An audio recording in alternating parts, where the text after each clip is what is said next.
Dalawa na ang naiulat na patay habang lagpas 1,000 na ang inilikas dahil sa isang major wildfire na nagaganap sa Central Canada. Ayon sa Royal Canadian Mounted Police, ang dalawang patay ay natrap sa sunog. Nakararanas ngayon ng extreme dry condition ang Manitoba, Canada, kaya nagbabala ang weather forecasters ng posibleng makaranas ng mas malalaking sunog ngayong taon sa bansa.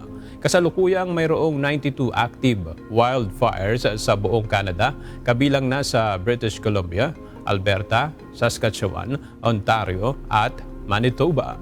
24 sa mga ito ay nagaganap sa Manitoba at 5 ang ikinukonsidera ng out of control sa kasalukuyan.